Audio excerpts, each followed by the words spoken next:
This podcast is sponsored by Ramp. I can't sleep. What is it now? It's the company. It's chaos. What's chaos now? The numbers, the expenses, the books. What if we get audited? No one's gonna audit you at 3 a.m. Go to sleep. I can't sleep. You could if you used Ramp. Who said that? I don't care because they're right. Go to sleep and sign up for Ramp in the morning, Jerry. Ramp is the corporate card that handles all your tedious financial operations automatically, integrates directly with your ERP, and gives you complete control over every transaction. Ramp gives you everything you need for bulletproof books and a better night's sleep. Wow, that is exactly what my company needs. Yes, and exactly what I also need. Go to sleep, Jerry. Upgrade to Ramp for free today and get $250 at ramp.com. That's ramp.com. ramp.com. Cards issued by Sutton Bank, members FDIC. Terms and conditions apply. The views and opinions expressed by guests on this podcast do not necessarily represent those of the podcast, its host, or sponsors. If you would like to discuss the murder in your family on this podcast, please be sure to visit themurderinmyfamily.com for more information. You can support this podcast by visiting patreon.com/themurderinmyfamily. This episode may contain unsettling material or subject matter. Listener discretion is advised.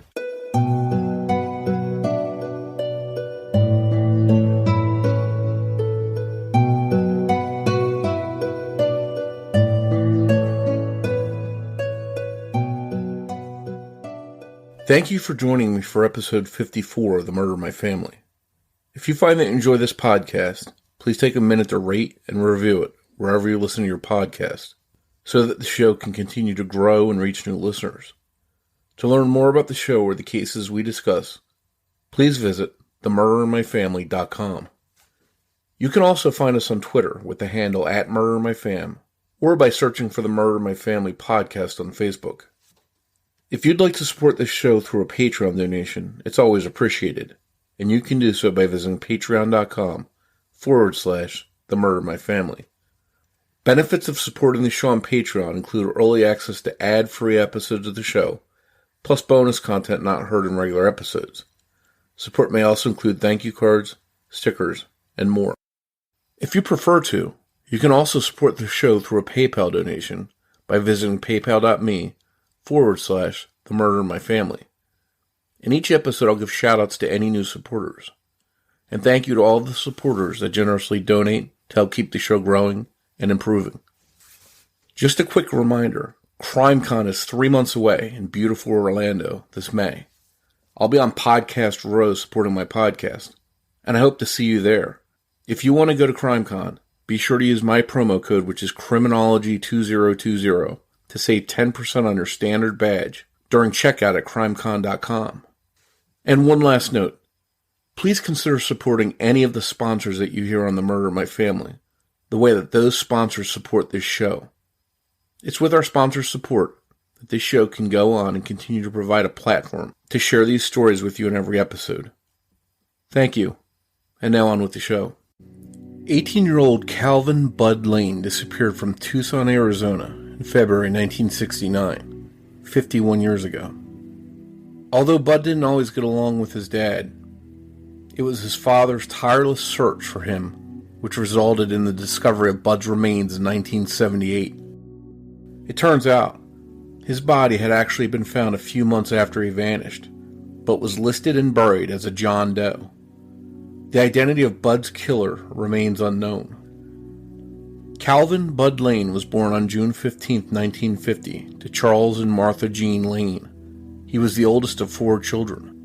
Bud's father was a funeral director, and the family resided in Tucson, Arizona.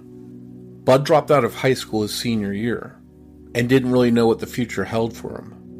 Friends described Bud as a happy-go-lucky, nice and polite, quiet teenager, and he had a girlfriend named Diane. Bud met Diane at Johnny's Speedway, a popular diner where local kids loved to hang out. Diane worked at Johnny's and was 16 at the time they met. She later described Bud as very fun and very loving, a giving person. And after they started dating, she became pregnant with Bud's baby.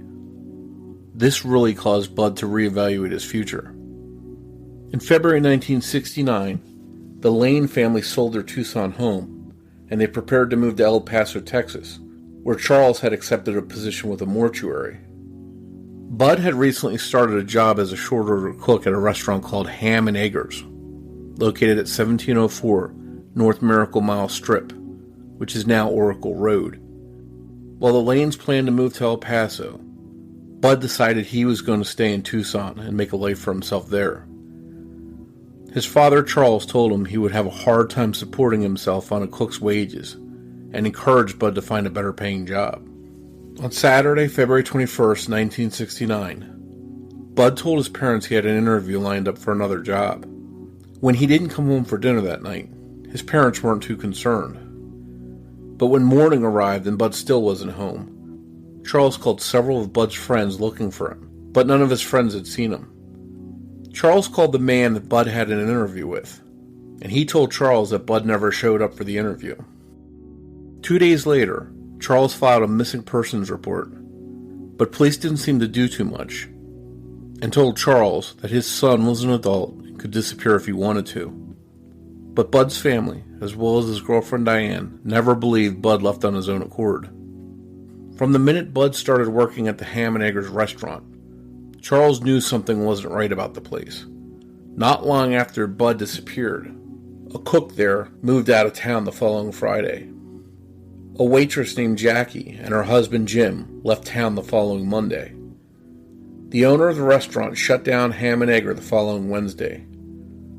Charles Lane believed these people had a hand in his son's disappearance, or at the very least, knew what had happened to him. Before the cook fled Tucson, Diane visited him at the motel where he lived. She said he appeared paranoid. He was 10 years older than Bud, and Diane thought he was just plain creepy. The day before he vanished, Bud had promised to bring Diane a big gift. She asked the cook about the gift and where Bud was. The cook told her the gift was a Corvette, but this didn't seem like a realistic gift, considering Bud didn't have much money and was working as a short-order cook. But based on the information, the sheriff's office theorized that Bud was dealing drugs. In the July 4th, 1999 issue of the Arizona Daily Star, Bryn Baylor wrote, quote, "By the early 1970s, deaths and drug rip-offs would become common in Tucson." Newsweek magazine went on to say that Tucson was fast becoming to marijuana what Milwaukee was to beer. But Charles Lane never believed his son was a dealer, even though he once found marijuana joints in Bud's car. Charles suspected that Ham and Egger was a front for a drug business operated by the owner. When all the employees fled town soon after Bud's disappearance, it only seemed to confirm things for Charles. The investigation into Bud's disappearance was bungled from the start. Someone misfiled the missing persons report with cases that had already been solved. Deputies failed to follow up on any leads or information given to them, including the name, addresses, and phone numbers of Bud's friends. Charles Lane decided to search for his son himself.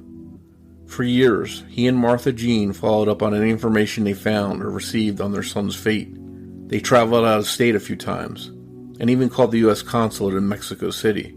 By 1977, the Lanes were desperate for information regarding their son, and they visited a psychic. Charles told the woman that he wanted to discuss his missing son with her. She told him many things that would later ring true. Bud was taken into the desert and beaten to death, and she went on to tell Charles that Bud was buried in a shallow grave near a dry riverbed that was 300 yards from a well-traveled road. She told him his attackers were 3 males and 2 females, who were all involved in narcotics. The details were hard for Charles to hear, and he didn't know if he could put any faith in what she had to say, but he was willing to listen. The woman told him there were 2 cars involved, a light brown Chrysler type car and another faded light blue Ford, a sort of jalopy type car. It just so happened that the waitress Jackie, who left town, drove a tan Plymouth Valiant, and the cook drove a light blue Ford. The psychic couldn't see the license plate numbers, but said the blue car had Nevada plates. The cook turned out to be from Las Vegas. Although he had no way of knowing whether any of the information was true, Charles kept all of it in his mind. Not long after visiting the psychic, Charles and Martha Jean ended their marriage. By this time, their other children had grown up. Charles returned to Tucson, took a job at Evergreen Mortuary Cemetery and Memorial Park. One day in 1978, Charles was working when he came across John Doe cards in the file room. The cards listed unidentified people buried in the county cemetery. The second card he looked at was a John Doe that matched Bud's age and who was buried only 4 months after Bud vanished. Charles knew in his heart that this might be his son. But by this time, he was bitter towards the sheriff's office over their bungled investigation into Bud's case. It took him 3 days to call and speak to a detective. But luckily for Charles, there was a new detective named Sergeant John Jett of the Pima County Sheriff's Office, and he wanted to help. Jett hadn't heard of Bud's case personally, but he decided to investigate it after speaking with Charles. He found the 1969 missing police report. Sergeant Jett began the long process of identifying the John Doe. He compared crime scene photos with Lane family pictures. He searched records and sent hair samples from the remains and those taken from Bud's personal belongings that were still stored in the sheriff's office. The state crime lab in Phoenix would compare all of the evidence, and it turned out the hair samples matched. The unidentified John Doe was really Bud Lane, and eerily similar to what the psychic had told Charles. Bud's body was found in a shallow grave in the desert near an arroyo and not far from Ryan Airfield off Ajo Way and Sandaria Road. Sergeant Jett also noted something bizarre about the body. Someone had dug up the remains about a month after burial and removed them from the county cemetery. They were found a week later by a group of children playing in a desert less than a block away. The Lane family later had Bud's remains buried in a family cemetery in Texas. During the investigation, Bud's girlfriend Diane underwent hypnosis to uncover the name of the cook from Ham and Eggers. She said she had forgotten it over the years. After hypnosis, Diane came to believe that his name was Danny Smith, but Charles knew him as Danny Shaw. Despite both names, detectives were never able to positively identify him. They also determined that the owner of the Ham and Egger restaurant was a man named Lloyd Ganger. His name appeared as L. Danger on some 1969 city permits. Neither Lloyd nor his wife Ruby have ever been found. In 1991, an anonymous person mailed a typewritten letter to the Pima County Sheriff's Office. The letter referred to Bud as Ricky and read in part, "This is being sent to you because I believe his parents should know what happened to him. And if the body can be found, be allowed to recover it." The letter was postmarked Phoenix and gave directions to the location of Bud's body. The author never came forward. Apparently, the letter writer didn't know that Bud's remains had been found years earlier. Unfortunately today, decades later, Bud's case remains unsolved. It's been 51 years, and his killer has never been caught. Charles Lane passed away in 2008 at the age of 78. Lynetta, Bud's sister, is his only surviving sibling, and she's still seeking answers in her brother's case. She sat down to talk to me about Bud's case. That conversation is coming up in just a moment. Hey everyone, I want to tell you about today's sponsor, Best Fiends. You've heard me talk about Best Fiends before. Most of you know that true crime is my passion, but even someone like me needs a break from it every once in a while. So when I need a mental palate cleanser, my go-to refresher is Best Fiends. Best Fiends is a fun game that has a great puzzle-solving aspect to it, and an ongoing story that unfolds as you play. What I really like about Best Fiends is that the game really stimulates your brain and can be played casually. It's got a great-looking design and bright, bold colors. I've been playing and getting better, and I'm up to level 48, but I'm still trying to catch up to my wife who's on level 61, so watch out, here I come. You can collect lots of different characters that you strategically use for each level. What's great is that you don't even need the internet to play, so it's perfect to play while traveling. Engage your brain with fun puzzles and collect tons of cute characters. Trust me, with over 100 million downloads, this 5-star rated mobile puzzle game is a must-play. Download Best Fiends free on the Apple App Store or Google Play. That's friends without the R. Best Fiends.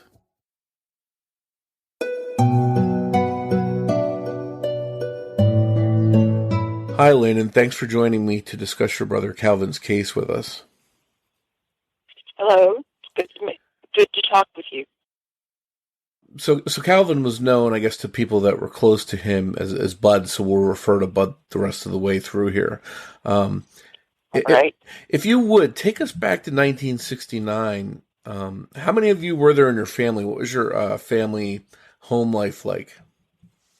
It was my mother and father and 3 brothers, Bud, Gary, and Jimmy. And were you what age were you age wise in the mix? I was the second child. Bud was the oldest, and then myself, and then Gary and Jimmy. Was it a real tight knit family? Were you close to each other? Yes and no. My dad was very, very strict, and so we tried to stay away from him as much as possible. Yeah, and your father was an undertaker. Is that correct? Yes, that's correct. So that must have been probably a little bit different than most of your friends' parents, what they did for a living. Yeah, quite a bit different. And do you think some of that affected the way he acted around your family? I think so. What kind of things did you do together as kids to try and you mentioned avoid him a little bit? What kinds of things did you do to stay out of his hair? We had horses, so we would ride horses and stay away from the house, basically, like kids do, go out and play. And did most of the stuff you did it happen like right around home? Did you go out in the neighborhood and stuff too? Yeah, we stayed at home. We weren't allowed to go anywhere. My mom and dad both worked, so we had to stay at home during the day while they were gone. Was it you being one of the older kids? Was it your responsibility to help watch the younger kids? Yes.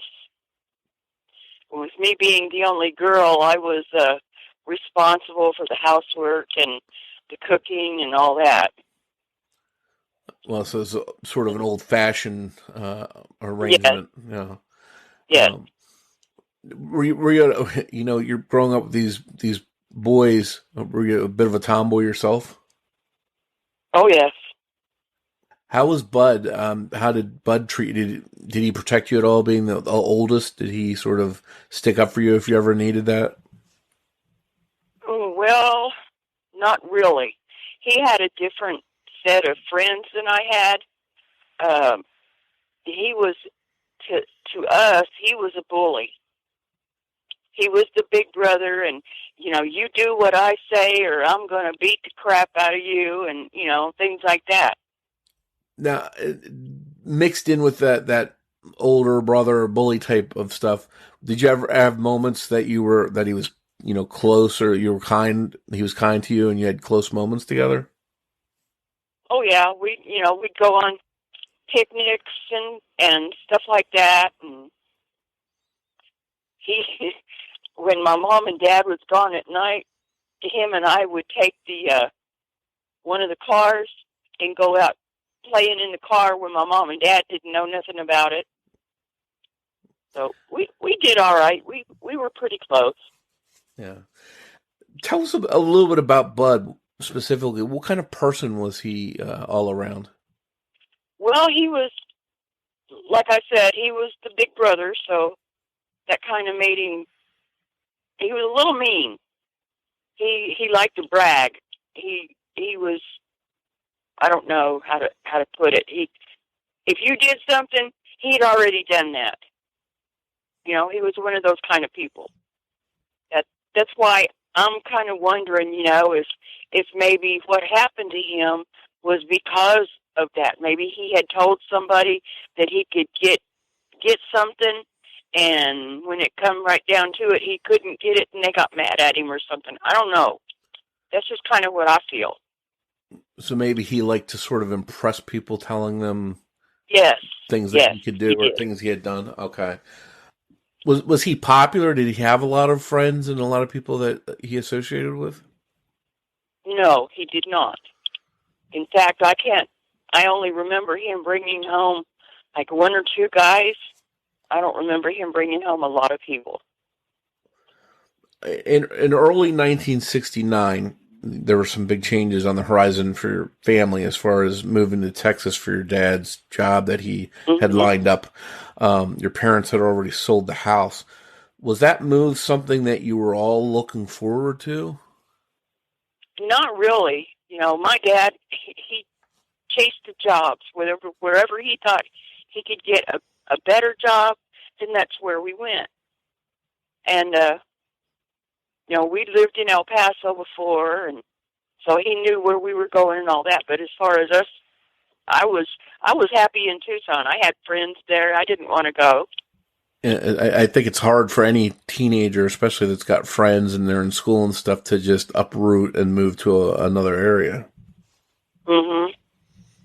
And how about your younger brothers? Were they pretty open to it, or were they having issues going too?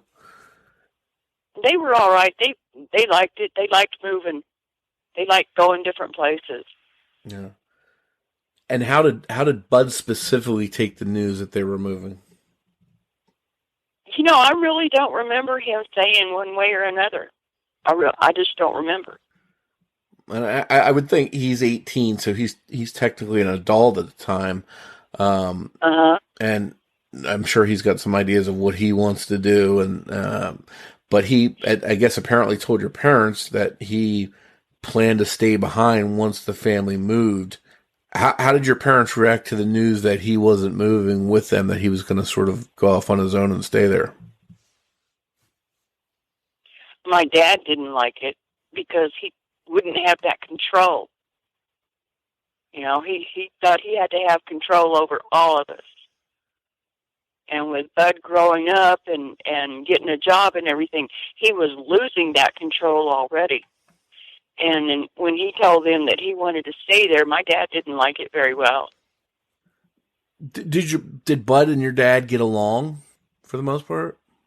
For the most part. There was a couple of times when we were younger that he and my dad got into it. And my dad was a big man. He was like 6'2" and probably 230, 240. And with him being a mortician, moving bodies around, he had a lot of upper body strength.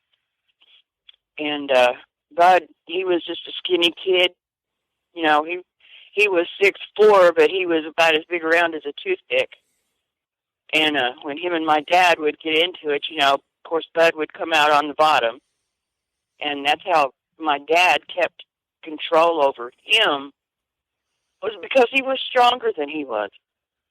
Basically is what it boiled down to. So sometimes things turn physical, it sounds like. Oh, yes, they did. Was that something that you and your younger brothers had to witness frequently? Yes. Oh, it wasn't just Bud. It was all of us. If one of us did something, then we all got a spanking.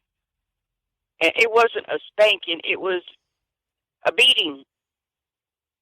My dad used a plastic braided dog leash on us. So consequently, that was back when girls still had to wear dresses to school, and I would go to school with whelps on my legs from my dad. Wow. And I so, think... really, our home life when we were growing up wasn't all that great because of the fact that we were afraid of my dad. Yeah. He was such a disciplinarian that we were afraid to do anything. And when I got 13, I started running away from home just to get away from him. So, our home life wasn't all that great. My dad wanted to make it out like, we were the best family in the block, and we weren't. It sounds like he was like an old school disciplinarian. Some of the stuff that he maybe did to keep you in line wasn't something that people do today, probably. No. Oh.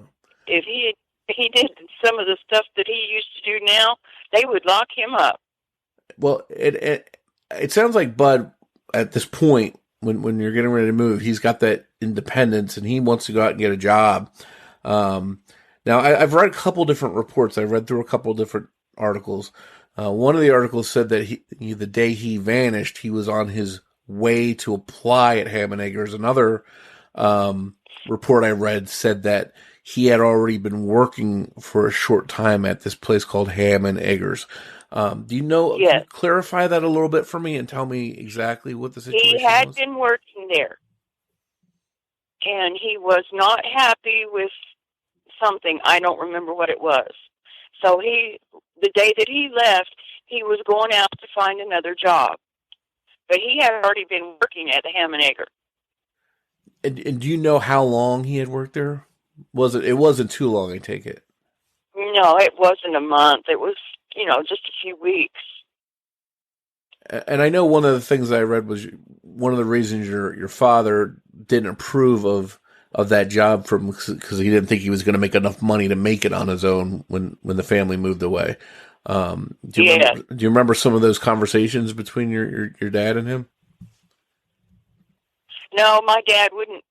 When he had one of us under the gun, he'd take us off and to their bedroom to talk. So we never knew what their talks were about. Gotcha. So he eventually, on February 21st, 1969, he leaves. He's going to apply for a new job because he's unhappy with this Ham and Eggers place. And then he disappears. Yeah. When did your family, when do you remember your parents becoming aware of that and being concerned about that? Well, when he didn't come home that first night, of course, they were mad. And that's about all I remember is just them being mad. And then the next day, we were all busy packing and stuff, getting ready to move, and all I can remember is my dad just being mad all day long. And I really don't remember how long it was before they went to the morgue. Before they went to the police. It doesn't seem like it was very long. Maybe 3 or 4 days, something like that. I don't remember. Did it seem odd to you that Bud wasn't around? Yes, it did. But see, before this, he had been living here in Texas with my grandparents, and he got in some trouble here. So my mom and dad took him back home with them, and that's why he was with us. When he was 18, because he had gotten in trouble here in Texas. So they, like I said, they come and picked him up and took him back to Arizona, and he hadn't been living with us for very long, probably just a couple months when he disappeared. And eventually, your parents, you mentioned, they do contact the police because they know that something's wrong. He's been gone now a few days. Do you know what the police said initially? What the interaction was between your parents and the police? Yes, I do. They told my dad that he was 18 and had the right to get lost if he wanted to. That was their exact words. They had his body in the morgue then and wouldn't even cooperate with my dad. Just said that he is old enough to leave if he wanted to. That was it. So immediately it wasn't treated as something happened to him. It was more a case of he went off on his own and he has the right to do that. Yes. Yes. And not to, so that the people listening don't get mixed up. Now you mentioned at this point they have his body in the morgue. Yes, they did. He had already been found, and they had him in the morgue at that time. So this body is found, and I take it was a John Doe body at the time they were calling it. Yes. But the body did match the description of your brother. Yes. And do you know anything? How was he killed? He was beaten to death. And where was he found, the body? Out in the desert. So Out by Ryan Field.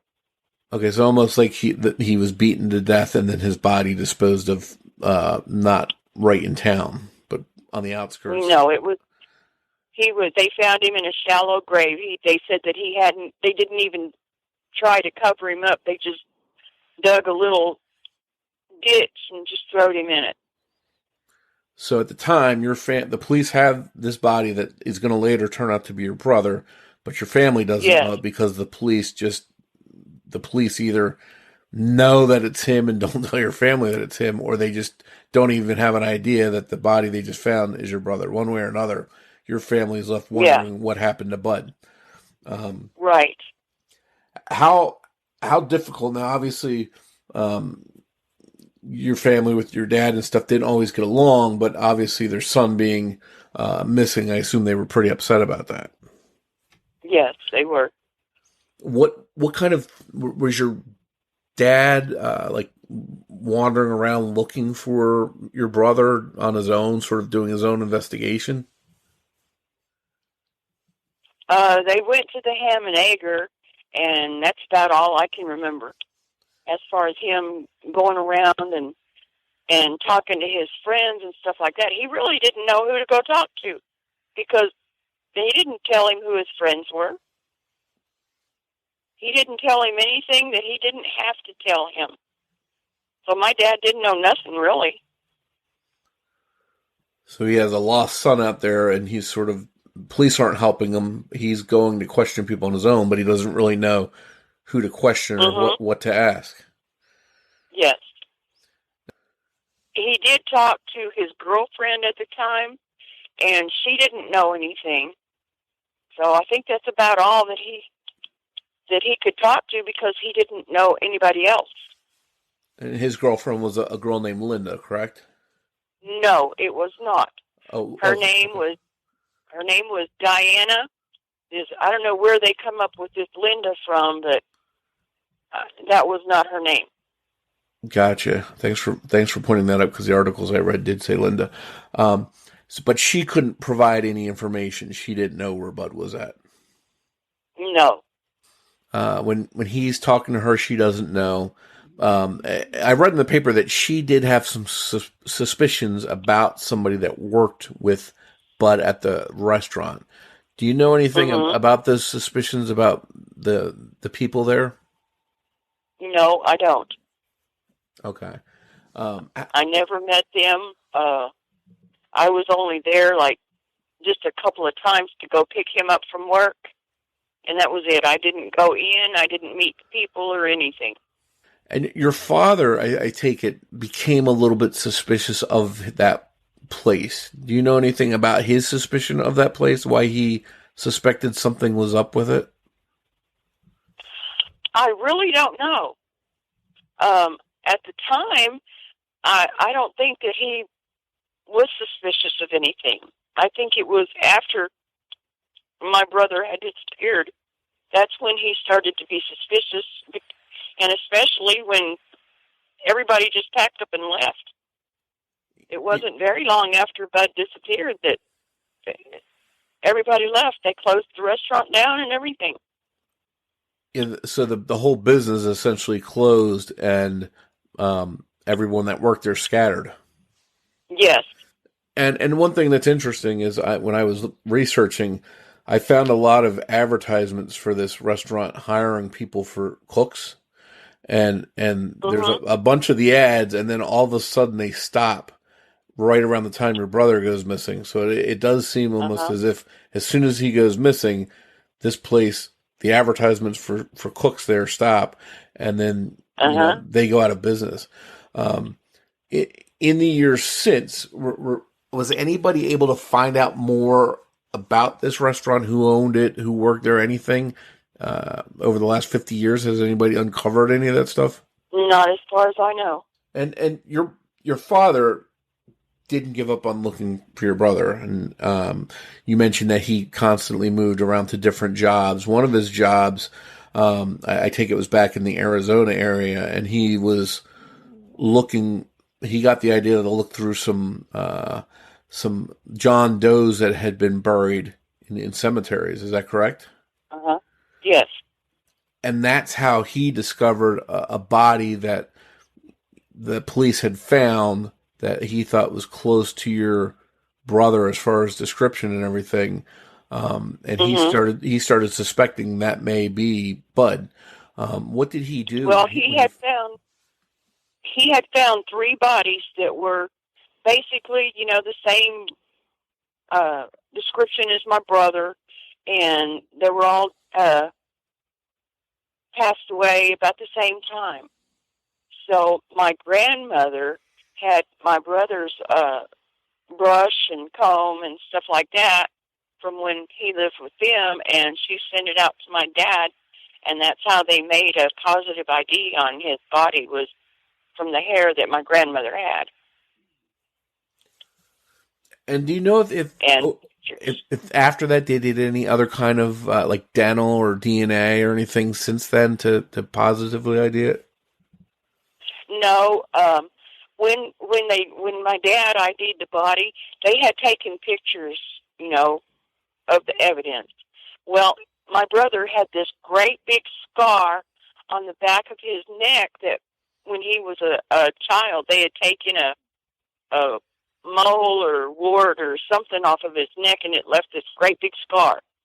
And my dad identified that in the pictures, and the shape of his ear and stuff like that. His face had been eaten off by the predators,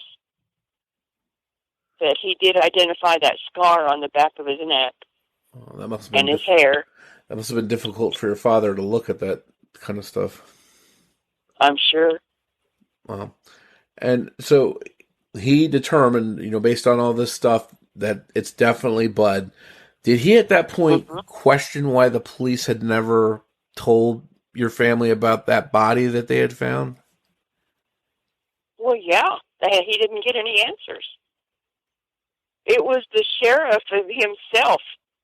I can't remember his name now, but it was the sheriff himself that told my dad that. So here they have this body all along. Your brother goes missing, and they didn't put 2 and 2 together that this body that they had was your brother. Right. That they didn't want to. And they didn't want to work on it. Why? I don't know. And that's what I was going to ask you. Do you think it was out of laziness or were they hiding something? What's your thought on that? Well, I don't know. Since then, I have found out that at that time, the mafia was very, very active in Tucson. So I don't know if that's an avenue that needs to be explored or what.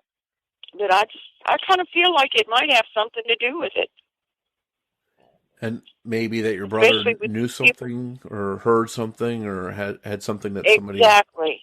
Okay. Exactly. So it's over 50 years since your brother went missing and was murdered. How tough was it on your family after they found out that it was definitely Bud? How did you all take that news that he had been murdered? Well, it's after all that time, we already knew that he was dead. We just knew it.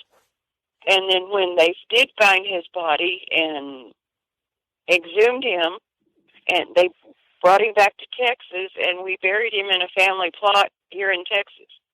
So, we had already grieved for, 30 years or better. So, I don't know, we just kind of went along with our lives. And was it, any time a parent loses a child, I assume that would be really tough. Did your parents, could you tell that they were hurt that they had lost their oldest son? No, not really. I couldn't tell a difference in either one of them, I never saw my mom cry over him, which when I lost my child, I was devastated. but I never saw either one of them put out any emotion because he was gone. I guess they must have been good at keeping their feelings in.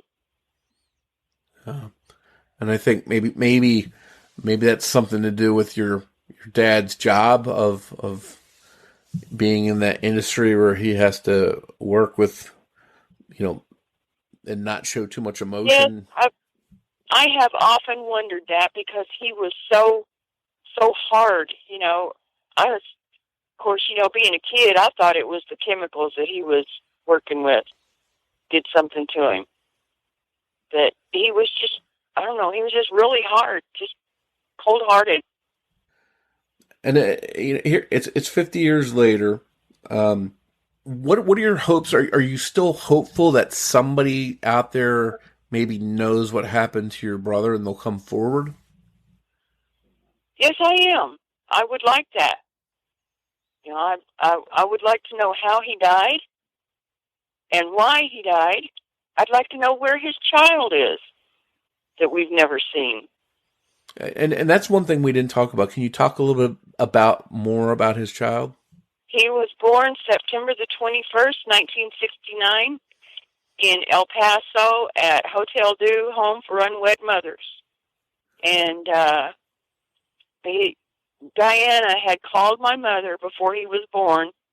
Her folks had sent her there to have the baby, and she was supposed to give him up for adoption. She was not to contact my family, but she did anyway. And when he was born, my mother went to the hospital to see him.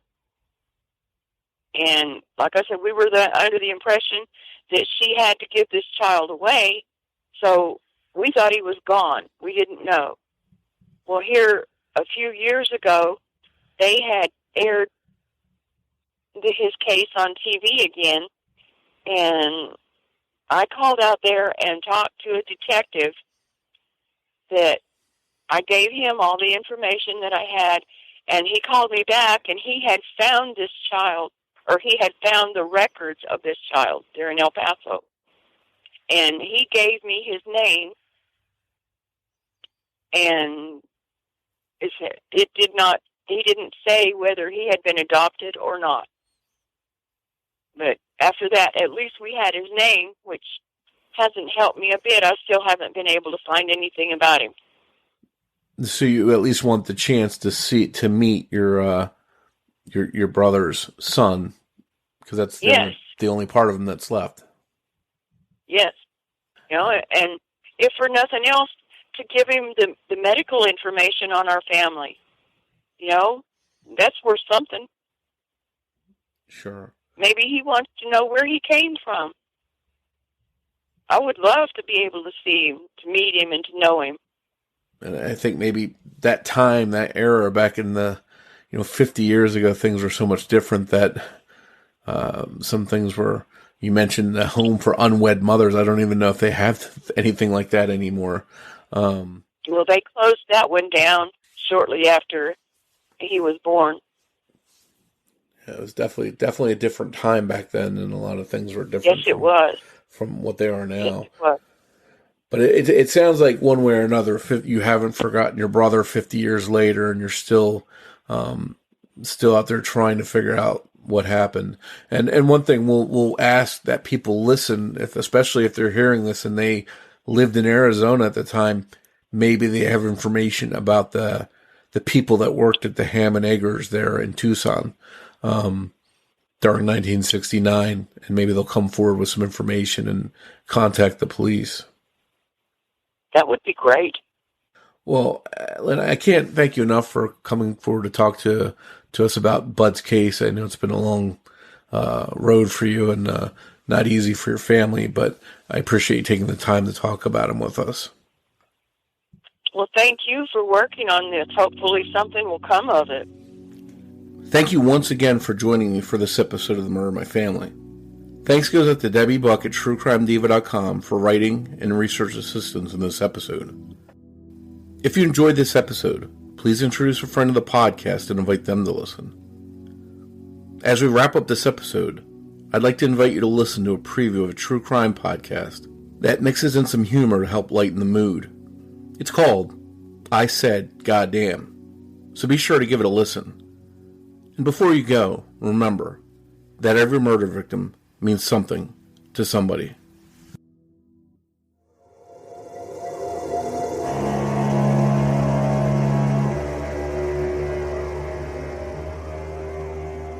Hey, true crime listeners, check out our podcast, I Said Goddamn. We're a true crime comedy podcast hosted by two besties who like to share messed up cases that make you say goddamn. Every Sunday, we try to one-up each other's story by sharing a horrific case the other has never heard of. Along the way, we splash in some wildly inappropriate jokes and colorful language. Listen every Sunday from any of your favorite podcast directories. Also, follow us on Twitter at ISGD Podcast or visit our website, isgdpodcast.com.